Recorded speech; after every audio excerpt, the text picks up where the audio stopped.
Hey there, and welcome to Viewpoint Christian Academy, where we've been helping families meet their Christian education goals since 1984.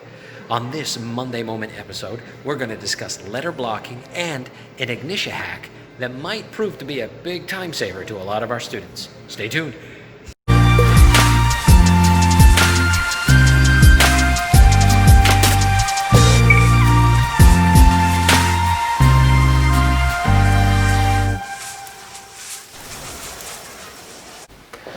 Let's take a minute and check out some aspects of blocking. Why should you care where the placement of your child's letters go? Well, it's very important for a couple of reasons. One is we want to incorporate this now at a young age, especially kindergarten, first grade, second grade.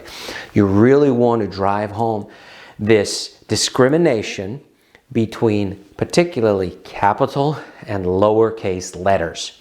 And the idea of how important they are. In our language, it is very important for us to have capital and lowercase letters, because the capital letters indicate some really important things, right? It indicates proper nouns, it indicates titles, it indicates the beginning word of a sentence, etc., so on and so forth. So it is very important that an accurate understanding of that be diligently imparted to the student so that later on they will understand and apply that even better. So let's take a look for a second at how our curriculum works to help build this discrimination within the child. So if you're looking at, typically you will see a box format in the younger grades. This is the area they're supposed to write in. You see you got the solid lines on top and bottom and the dotted lines in the middle.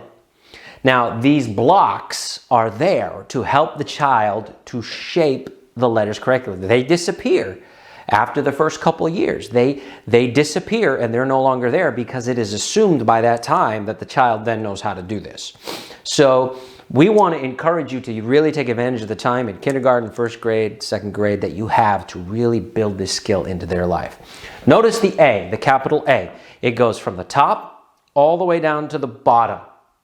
It is formed to be a capital letter, and it must go from the top solid line down to the bottom solid line, right? And then you get the line across in the middle. Notice the lowercase a. The lowercase a does not take up the whole block. It only takes up the bottom half of the block. So that also is very important. In particular, some of the letters are very similar, capital and lowercase, and so therefore they must be more carefully analyzed. Look at the S. There is no difference between the capital S and the lowercase s, is there? The big S and the little s are the same, but their blocking distinguishes one from the other. And so in the S, like if you're doing Sandy Sunfish, right? Kindergarten, first grade, you're looking at Sandy Sunfish. You do that capital S, it goes from the top solid and curves all the way down to the bottom solid. But the lowercase s only does from the dotted line down to the bottom solid line. And that is how they distinguish between those. So it's very important that you see that. Now, what do you do if they're not doing it correctly? Make them redo it until they get it correctly. There is no substitute for proper practice and proper drill in shaping these. And they have plenty of opportunity to write these letters, don't they?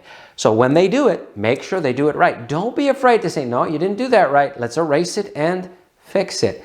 That will do two things. One, it will reinforce the right way to do it. And two, it will reinforce in their mind that they need to be diligent and do it properly in order to complete the work adequately. So please do incorporate proper blocking into the way that you write. Now, there are other letters that some of the letters will come below. For instance, the J would start at the dotted line, come down below the bottom line and curve, but it won't come up above. Now, if you do a lowercase j and between the large lines, that's not right. You have to what? Start at the dotted line, down below the solid line, etc., so on and so forth. So just pay attention to some of those things.